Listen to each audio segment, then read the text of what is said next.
नमो मायरियाण नमो उवजायाण नमो लोए सब साहुण उसका बेड़ा पार हुआ उसका बेड़ा पार हुआ। मैं न सुंदरी अंबर राणा किसा महिमा गाए कुष्ठ रोग के साथ सुरोगी काया कष्ट मिटाए। मैं न सुंदरी जप कर माला मैं न सुंदरी जप कर माला ये ही मंत्र उचारा। नमो अरिहंताण नमो सिद्धाण नमो आयरियाण नमो उवजायाण नमो लोए सब साहुण उसका बेड़ा पार हुआ। अमर कुमार को जब राजा ने बलि का लक्ष्य बनाया हवन कुंड जलती अग्नि में जीवित डाली काया। अग्नि कुंड कुंड बना सरोवर अग्नि कुंड कुंड बना सरोवर जब ये मंत्र उचारा। नमो अरिहंताण नमो सिद्धाण नमो वायरियाण नमो उवजायाण नमो लोए सब साहुण उसका बेड़ा पार हुआ उसका बेड़ा पार हुआ।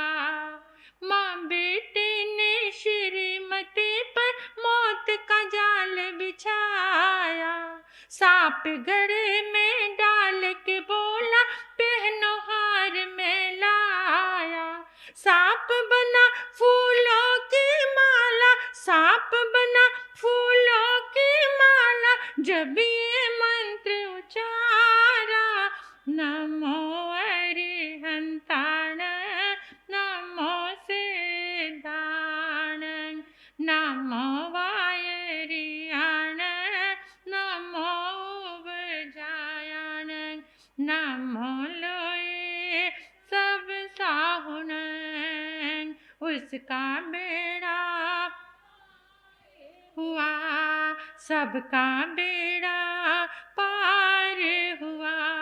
सेठ सुदर्शन मन ही मन जो महामंत्र को ध्याया पापी अर्जुन हिल न सका जब उसने शस्त्र उठाया। पापी से बन गया भगत वो पापी से बन गया भगत वो जब ये मंत्र उचारा।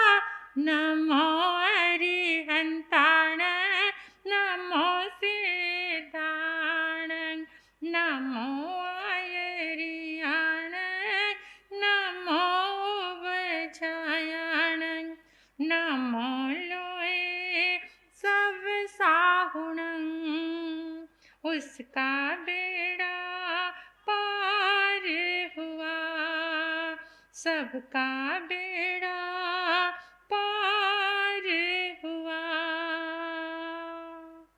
आज नवपद आराधना ओली तप प्रारंभ है उसकी साधना। आज का जो मंत्र जाप है ओम ह्रीं श्रीं नमो अरिहंताणं की जो विधि से जाप करते हैं तो जितने अरिहंत परमात्मा के गुण हैं कितने हैं अरिहंतों के गुण 12 उनको 12 माला करनी है 12 लोगस का ध्यान 12 नमोथुणं 12 त्रिकुतों के पाठ से वंदन और 12 ही बार अगर ध्यान में बैठकर यहाँ पर नमो अरिहंताणं को देखूं तो आपके पास बहुत समस्याओं का समाधान हो सकता। और आज का जो धान्य है वो सफ़ेद रंग का जो विधि से आइंबिल करते हैं वो सफ़ेद रंग का अनाज ग्रहण करते हैं। ओम ह्रीं श्रीं नमो अरिहंताणं, इसका जो ध्यान है ये ज्ञान केंद्र पर किया जाता। हमारा ज्ञान केंद्र कौन सा है? ये ज्ञान केंद्र है। नमो अरिहंताणं, अरहंताणं 7 अक्षर हैं। इन 7 अक्षरों को सफेद रंग में चमकते हुए अगर आप अपने ज्ञान केंद्र पर देखते हैं, इसका कई तरह से ध्यान किया जाता है। जैसे अक्षर ध्यान, एक एक अक्षर का, अर, हंता, हन, ता, ण, म, ऐसे एक एक अक्षर को वाइट कलर में यहां अंदर जाते हुए देखना। दूसरा, पूरे पद को देखना, नमो अरहंताणं। या फिर अरिहंत परमात्मा के स्वरूप का ध्यान करना, बिल्कुल हीरे की तरह सफेद रंग से चमकता हुआ। यहाँ पर किया गया ध्यान जिनको हाई बीपी रहता है, सफेद रंग का जो यहाँ पर ध्यान करते हैं, तो जो हाई बीपी की प्रॉब्लम कम होनी शुरू हो जाती है, वो बैलेंस में आ जाता है। क्योंकि ये श्वेत रंग बड़ा पावरफुल है। सफेद रंग पर कहते हैं कि वैसे तो कलर 5 हैं, लेकिन वैज्ञानिकों ने 7 रंग माने हैं। उन्होंने एक नारंगी और बैंगनी कलर बीच में मिक्स कर दिया। ये जितने कलर्स बन रहे हैं ना, ये 5 कलर से ही मिक्स करके इधर से उधर मिला के ही बनते हैं। जितने कलर का कॉम्बिनेशन हमारे सामने आता है, मूल रूप में 5 कलर हैं, लेकिन वैज्ञानिकों ने 7 रंग माने हैं। और कहते हैं कि 7 रंग के ऐसे कुछ गोल गोल निशान बनाकर एक पट्टी पर, फिर आप उसको जोर जोर से घुमाएंगे ना, सारे रंग विलुप्त हो जाएंगे, एक वाइट कलर ही आपको नजर आएगा। यानी वाइट रंग इतना ज्यादा ताकतवर है, सारे रंग उसमें समाहित हो जाते हैं। और जब कोई कलर बनाना होता है तो वाइट कलर जरूर डालना पड़ेगा, उसको डालने के बाद ही कोई कलर अपने रंग में आएंगे। यानी जब तक तुम नमो अरहंताणं का ध्यान नहीं करोगे तो सिद्धि का मार्ग भी मिलने वाला नहीं है। अरिहंत अवस्था में पहुंचने के बाद ही सारी संभावनाएं प्रकट होती हैं। इसलिए पहले नमो अरहंताणं को नमन किया है, सिद्ध भगवान को, क्योंकि सिद्ध कौन बने हैं? अरिहंत ही सिद्ध बने हैं। तो हमें भी अगर सिद्धि का मार्ग प्राप्त करना है तो नमो अरहंताणं। और कहते हैं कि जब हम नमो अरहंताणं का ध्यान करते हैं तो हमारा जो तेजस शरीर है, हमारे 2 शरीर हैं, कार्मण और तेजस, तो उस शरीर में तेजस शरीर के परमाणुओं में कंपन होता है। जैसे कंपन समझ गए ना, वाइब्रेट, वो जो हमारा भीतर में तेजस शरीर है, जब नमो अरहंताणं का हम ध्यान करते हैं तो तेजस शरीर वाइब्रेट होता है, उसके अंदर कंपन होता है। वो प्रकंपन जो है वो पूरी बॉडी में फैलते हैं। पूरी बॉडी में फैलते हैं तो शांति की स्थापना होती है। नमो अरहंताणं, सफेद रंग शांति का दायक है, शांति की स्थापना होती है। और जैसे भी आप देखेंगे कि नमो अरहंताणं का ध्यान प्रारंभ कर दो, 5 मिनट, 7 मिनट, 3 मिनट, जितना भी हो सके, इसकी ये आपको यहाँ पर हमारा ये कौन सा केंद्र है? ये ज्ञान का केंद्र है। तो इस ज्ञान केंद्र पर आप जब सफेद रंग का ध्यान करेंगे तो उससे आपके भीतर में स्थिरता आएगी, उससे आपके भीतर में एकाग्रता आएगी। जो तीव्र वेग है वो वेग आपके शांत होने शुरू हो जाएंगे, क्योंकि हाई बीपी तीव्र वेग के कारण होता है। जब हमारे आवेग संवेग तीव्रता में आते हैं तो उससे बीपी की शिकायत होती है। तो अक्षर ध्यान, पद के अर्थ का ध्यान, अरहत ध्यान, ये 4 सोपान है। तो इस विधि से ये आराधना प्रारंभ करते हैं। तो एक और चरण श्रीपाल मैना सुंदरी का चरित्र भी, हम उसकी भी आराधना करेंगे। तो सबसे पहले मैं पंच परमेष्टि भगवान को वंदन करती हूँ, 24 तीर्थंकर भगवान को वंदन, 20 विहरमान भगवान को वंदन, समस्त गंधर्व भगवंतों को वंदन, और समस्त साधु साध्वियों को वंदन। सरस्वती माता को अनंत अनंत वंदन। हे सरस्वती माता, मेरी बुद्धि में विराजो, आपकी आराधना से, आपके प्रणाम से मेरे भीतर से जो शब्द निकले उसमें आप विराजमान रहे माँ। कल्याणकारी हैं, आनंददायिनी हैं, ज्ञानदात्री हैं, वचनदात्री हैं, सब आपकी महिमा है। तो ये श्रीपाल चरित्र की आराधना करने से पहले सभी चारित्रात्माओं को नमन, आप सभी का अभिनंदन, चारों दिशाओं के लोकपाल देवों को प्रणाम, आकाश में विचरण करने वाली सारी दिव्य शक्तियों को हमारा प्रणाम। तो प्रारंभ करते हैं। वीर आज्ञा सिरदार गुरु गौतम अणगार, आए राजगृही बाहर करता पर उपकार। वंदे श्रेणी के आन गुरु किया बयान, धर नव पद ध्यान मिले पग पग निदान। श्रेणिक पूछे सुजान, धरा किसने ये ध्यान, हुआ किसे का कल्याण, कहो आप ज्ञानवान। एक नृप श्रीपाल, जपा नव पद त्रिकाल, हुआ पल में निहाल, सुनो श्रेणिक भूपाल। विचरण करते हुए गुरु गौतम राजगृही नगरी में आए। बाहर उद्यान में उनका आसन विराजमान हुआ। राजा श्रेणिक वंदन करने के लिए आए तो गौतम स्वामी ने नवपद की आराधना का वर्णन किया। तो उस समय राजा श्रेणिक कहने लगे, प्रभु ये आराधना, इसके करने से क्या होता है और इस आराधना के करने से किसको क्या फल मिला है। तो उस समय गौतम स्वामी कहने लगे कि हे श्रेणिक, नवपद की जो आराधना है ये सर्वश्रेष्ठ सर्वोपरि है। इससे आत्म कल्याण यह लोक और परलोक दोनों में जीव सुखी हो जाता है। प्रभु इस आराधना को किसने किया। तो उस समय गौतम स्वामी कहने लगे कि एक राजा था जिसका नाम था श्रीपाल। उसने ये नवपद की आराधना को करके नौ निधि सिद्धि क्या कुछ प्राप्त किया, तुम सोच भी नहीं सकते। तो श्रेणिक ने विनंती की, प्रभु मैं राजा श्रीपाल के विषय में सुनना चाहता हूँ कि उन्होंने कैसे नवपद की आराधना की। आप भी सुनना चाहते हैं? सुनते सुनते हमारा कल्याण हो जाएगा। तो गौतम स्वामी फरमाने लगे, चौथा आरा माय नगर एक, चंपापुर सुखकारी। सिंगरथ राजा राज करे वहाँ, जैन धर्म का धारियो। श्रीपाल नरेश्वर समरियो परमेष्टि, नवपद प्रेम से श्रीपाल नरेश्वर। चौथा आरा चंपापुरी नगरी, सिंगरथ नाम का राजा, जैन धर्म को धारण करने वाला। राजा की पत्नी का नाम था कमल प्रभा।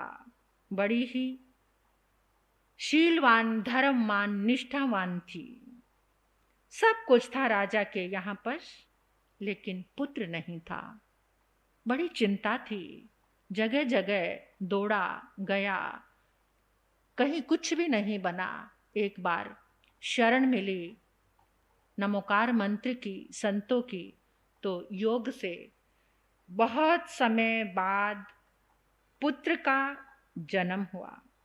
अब पुत्र का जन्म हुआ तो ज्योतिषियों को बुलाया।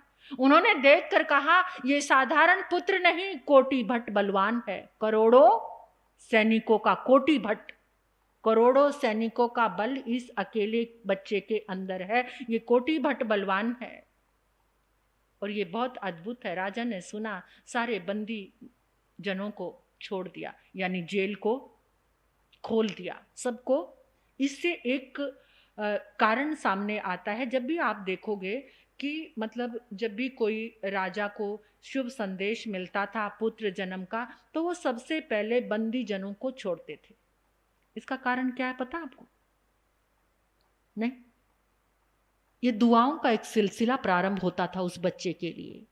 जैसे ही वो बंदी जन जेल खोली, उन बंदी जनों को छोड़ा, तो उन्होंने सारी दुआएं किसको दी?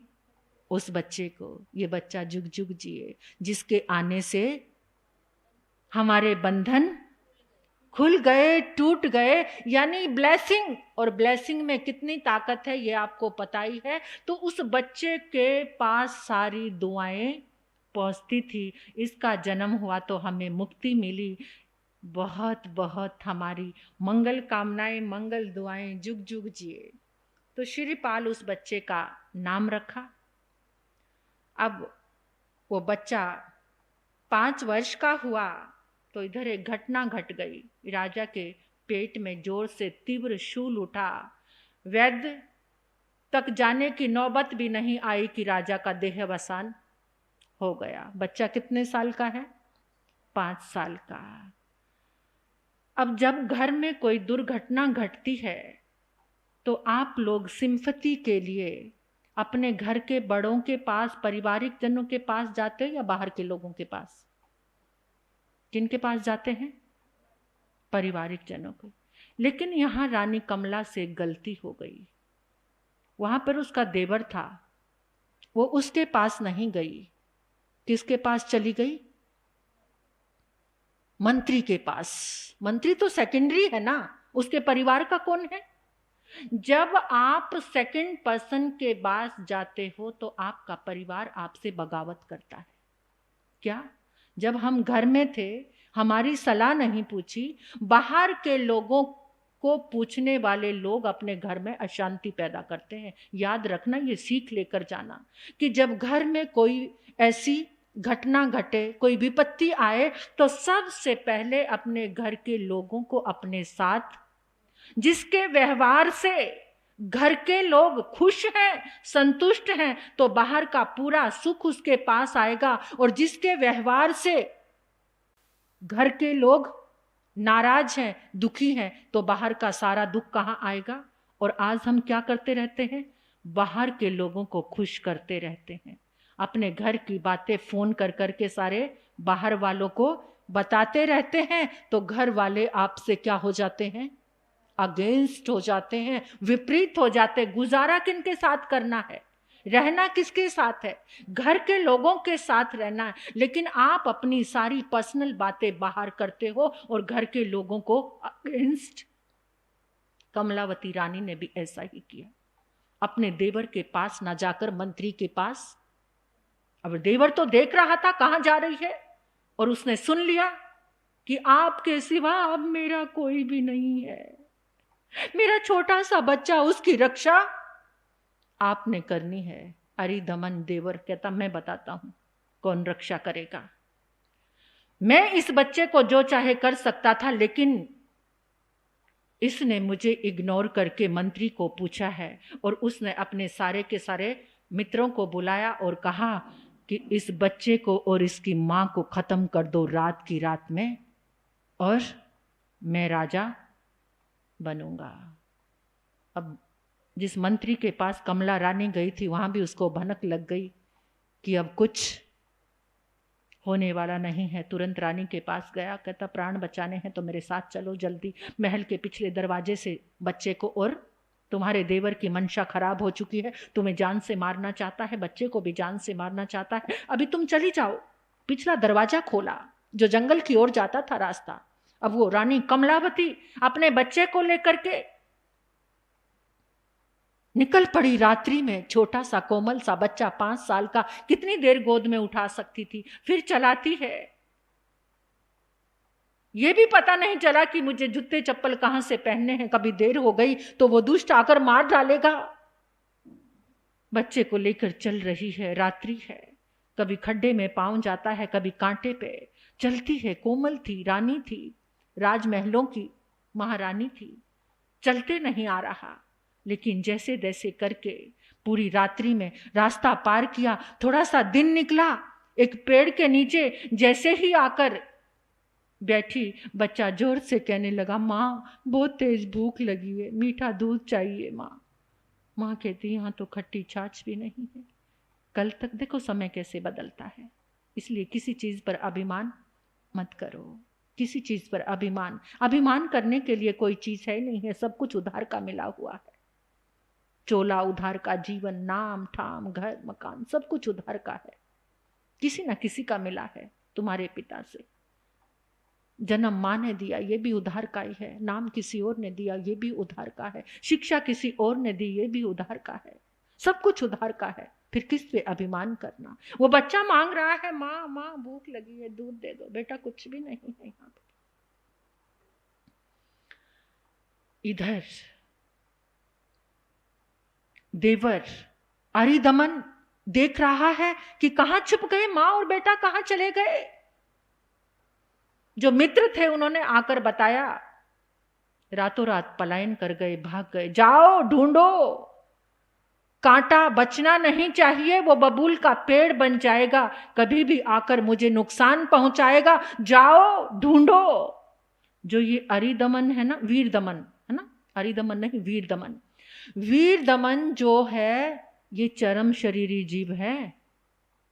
चरम शरीरी जीव इसी भाव में मुक्ति पाने वाला है। लेकिन देखो, जब तक अज्ञान का आवरण होता है तो चरम शरीरी जीव से भी पाप कैसे हो जाते हैं। तो वीर दमन ने कहा, जाओ जहां भी वो माँ बेटा नजर आए उनको मार डालो। अब रानी तो सतर्क थी एकदम, उसको आवाज सुनाई दी जैसे घोड़े की टाप आ रही है। तो उसने एकदम सोचा, ओफो, मेरे बच्चे को और मेरे प्राणों को हानि है, अब क्या करूं। फटाफट तेज तेज दौड़ने लगी बच्चे को लेकर। तो सामने से एक झुंड नजर आ रहा था, बहुत बड़ा झुंड था। पास गई, देखा 700 लोग, कोड़ी लोग हैं, उनका काफिला आ रहा है। तो रानी कमला ने कहा, हमारी रक्षा करो, मेरे बच्चे की क्या बात है। सारी आप बीती कहानी उसने सुना दी। तो एक ने कहा, बहन चिंता मत कर, अब हमारे पास आ गई है, तू हमारी भगिनी है, बहन है, और वैसे भी इतनी सुकुमार रानी, तुम्हें हम आज भी नहीं आने देंगे, बच्चे की चिंता मत कर, ये अब हमारा बच्चा है। और ऐसे कह के रानी को अपने झुंड के बीच में ले लिया। उधर सैनिक आए और आकर उनको पूछने लगे, यहाँ एक स्त्री, एक रानी और एक बच्चा आया था, तुमने देखा? कहते, दूर दूर दूर रहो हमसे, हमें कोढ़ का रोग है, अगर हमें स्पर्श करोगे ना तो तुम भी कोढ़ी हो जाओगे। अब वो सब कहने लगे, आ बैल मुझे मार, हमारी क्या अकल खराब है जो तुम्हारे बीच में आएंगे। और सब साथियों कहने, भागो भागो यहां से, हमें भी कोढ़ का रोग हो जाएगा। तो ऐसे वो लोग तो दूर चले गए और इधर बच्चे के पाप का उदय हो गया। 700 कोड़ियों के साथ रानी अपने बच्चे को, कोई चारा भी तो नहीं था। और जब किसी को कोढ़ का रोग होता था ना तो उनको जंगलों में भेज देते थे, वहां बस्ती में नहीं रखा जाता था। इसलिए वो 700 के 700 लोग जंगलों में आकर रह रहे थे। तो बच्चे के पाप का उदय आ गया। मां तो ठीक है लेकिन बच्चे को कोढ़ का रोग हो गया। श्रीपाल को समय बीत रहा, कुछ समय के बाद ही हुआ है, काल कुछ बीता है, कुछ साल बीते हैं, कोढ़ का रोग हो गया। मां ने जब देखा मेरे बच्चे को कोढ़ का रोग हो गया, मां के तो पांव के नीचे से जमीन हिल गई। कैसे इस जंगल में क्या करूंगी, रोने लगी जोर जोर से। बच्चा कहता है, मां रो मत, मैं ठीक हो जाऊंगा, रो मत। मां कहती, नहीं बेटा, तेरे लिए जंगलों में भटकी हूं, तुझे ही कोढ़ का रोग हो गया। इन्होंने तो अच्छा समझ के हमारा साथ दिया, लेकिन जैसे संग में रहेंगे वो संसर्ग तो होगा ही। लेकिन मां को कुछ नहीं हुआ। तो उसने कहा, कोई बात नहीं, तू इनके पास रहना, मैं तेरे लिए दवा लेकर आती हूं, कोढ़ के रोग की दवा लेकर आऊंगी। और रानी कमला चल पड़ी, अपने बेटे की दवा के लिए ढूंढती जा रही है। समय बीतता जा रहा है, समय बीतता जा रहा है। 700 कोड़ियों का झुंड उज्जैनी नगरी की ओर आगे बढ़ रहा है। तो उस समय उज्जैनी नगरी में पद्मपाल राजा राज्य करता था। राजा की 2 पत्नियां थी, एक सौभाग्य सुंदरी और एक रूप सुंदरी। तो उन्होंने दोनों ने एक एक कन्या को जन्म दिया। एक जो थी मिथ्या मत को मानने वाली थी और एक जैन धर्म को मानने वाली थी। जो रूप सुंदरी थी उसने एक कन्या को जन्म दिया। उस बेटी का नाम रखा मैना सुंदरी। सौभाग्य सुंदरी ने एक बेटी को जन्म दिया, उसका नाम रखा सुर सुंदरी। दोनों ने अपनी अपनी बच्चियों को कलाचार्य के पास भेजा।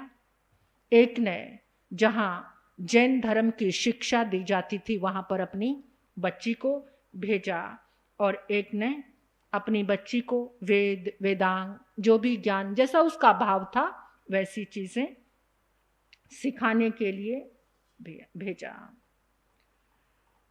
समय बीता, दोनों बच्चियां पढ़ लिखकर यौवन अवस्था को प्राप्त हो गई और अपनी अपनी पढ़ाई पूर्ण करके वापस आई। राजा ने दरबार लगाया, मेरी बेटियां पढ़ लिख कर आई हैं। तो राजा ने कहा कि मैं सबके सामने इन दोनों की परीक्षा करूंगा। अब राजा क्या परीक्षा करेगा? राजा क्या परीक्षा करेगा? क्योंकि समय है 2-3 मिनट, तो और थोड़ा सा बता ही देती हूं। दरबार लगा तो राजा ने पहले सुर सुंदरी को बुलाया। सुर सुंदरी को आते ही कहा, पुण्य सहायक जिसके होवे वो नहीं दबे दबाया। राज ऋषि भंडार आपने पुण्यों से फल पाया। हो शिरपाल नरेश्वर समरियो परमेष्टि। नवपद प्रेम से शिरपाल नरेश्वर। सुर सुंदरी एक पंडित के साथ आई थी और मैना सुंदरी आचार्य के साथ। तो राजा ने कहा प्रसन्नचित होकर कि तुम्हारे पिता तुम्हें इच्छित वर देते हैं। तुम जिसके साथ भी जो तुमने कोई मन पसंद युवराज हो, राजकुमार हो, तुम उसके साथ विवाह कर सकती हो। तो सुर सुंदरी ने अपनी बात बता दी कि अमुक राजकुमार को मैंने पसंद किया हुआ है। उस समय भी चलता था ये लव मैरिज, तो उसने बता दिया। फिर मैना सुंदरी का नंबर आया। मैना सुंदरी ने कहा, जब पिता ने कहा कि तुम्हें भी इच्छित वर हो, मैना सुंदरी कहती, पिताजी नहीं, ये मेरे संस्कार नहीं है। मेरे माता पिता जहां जिसको देखकर मेरा विवाह करेंगे मैं उसी के साथ अपना विवाह करूंगी। ऐसे मुझे लज्जा आती है ऐसे शब्द भी सुनने से कि आपने पिता होकर ये शब्द कैसे कह दिया भरी इस सभा में। तो मैं ऐसा सुनना भी मुझे पसंद नहीं है। ये मेरा धर्म नहीं है, मैं निर्लज्ज नहीं हूं। आप जहां दोगे वहीं रहूंगी। मेरा धर्म माता पिता की आज्ञा का पालन करना है। पुत्री की बात सुनकर राजा ने कहा, मैं तो तुम्हारे सुख की कामना करने के लिए कहता था। पुत्री कहती, पिता जी सुनो, सुख और दुख तो कर्म के अनुसार मिलते हैं। ना कोई सुख दे सकता है, क्योंकि उसने जो आत्मज्ञान कर्म सिद्धांत पढ़ा था उसी के अनुसार वो उसके रोम रोम में भी चला गया था कि कोई सुख देने वाला नहीं, कोई दुख देने वाला नहीं। जहां मेरा जो कर्म होगा। एकदम पिता को तेज क्रोध आया। मैं हूं तेरे भाग्य का विधाता, मैं तुझे सुख दे सकता हूं। जब देखा कि बेटी आर्गुमेंट कर रही है भरी सभा में और राजा की ईगो हर्ट हुई, तो उसने कहा, मैं देखता हूं तुझे कौन सुख देगा और कौन दुख देगा। अब मैं तेरे भाग्य का निर्माण करूंगा। एकदम इतना क्रोध आ गया राजा को, इतना क्रोध आ गया और उसने कहा, तुझे मेरे सामने घुटने टेकने पड़ेंगे, क्योंकि मैं जो चाहूंगा। मैना सुंदरी ने फिर कहा, पिताजी ये जिद मत करो, आप जो चाहेंगे ठीक है, वो हो सकता है, लेकिन मेरा कर्म मुझे वहीं लेकर जाएगा जहां मेरा संयोग जुड़ा हुआ है। ये पुण्य की बात है सारी। राजा को तो इतना क्रोध आया, इतना क्रोध आया, क्रोध में उठ गए कि अब मैं देखता हूं ये क्या करती है। मंत्री ने सोचा राजा को बहुत क्रोध आ रहा है, थोड़ा सा शांति के लिए वन में लेकर जाते हैं। और रास्ते में कहने लगा, वो तो नाहक छोटी बच्ची है, आप तो इतने बड़े हो राजन, आप कैसी जिद कर रहे हो? बच्ची जो ज्ञान हासिल करके आई है उसके अनुसार ही उसने बोला है, आप शांत हो जाइए। उसकी हिम्मत कैसे हुई? मैंने उसके सुख की बात कही थी। अभी दोनों बात करते हुए जंगल में ही पहुंचे थे तो सामने से क्या मिल गया? उन्होंने देखा कि एक झुंड आ रहा है। उस झुंड में एक गधा है, गधे के ऊपर कोई बैठा है और उसके ऊपर छत्र है। तो एक को बुलाकर पूछा, कहते ये क्या माजरा है? ये छत्र जिसके सिर पे किया हुआ कौन है? कहते वो हमारा राजा है, हम 700 कोड़ी हैं। क्या नाम है तुम्हारे राजा का? कहते श्रीपाल है उसका नाम। राजा ने मंत्री को कहा, मेरी बात बन गई। कहती थी ना कि मेरे कर्म मुझे सुख दुख देंगे, अब मैं दूंगा उसको दुख। राजा अपनी बेटी के लिए क्या सोच रहा है? ब्राह्मण मरे जो करे ना इष्ट पूजा। क्या? ब्राह्मण मरे जो करे ना इष्ट पूजा, साधु मरे जो श्रेष्ठ आचार नहीं। राजा मरे जो करे न न्याय नीति, प्रजा मरे जो राज हितकार नहीं। पिता मरे जो करे न फर्ज पूरा, पुत्र मरे जो पिता आज्ञाकार नहीं। कहते हैं कि जग दे विच आके ओ भी मर जावे, जिन्हों प्रभु दे नाल प्यार नहीं, जिसका परमात्मा से प्रेम नहीं है। राजा ने निश्चय कर लिया। मंत्री को मुस्कुराकर कहा, अब देखता हूं अपना भाग्य कैसे बनाएगी। मैं दूंगा उसे इतना दुख, इस कोड़ी के साथ उसका विवाह करूंगा। मंत्री कांप गया। महाराज, अगर बाढ़ ही खेत को खाने लग जाए तो कहां पुकार? शांत हो जाओ, शांत हो जाओ। सोचो वो आपकी पुत्री है, बेटी है, वो तो नादान है, वो छोटी है, आप पिता हो।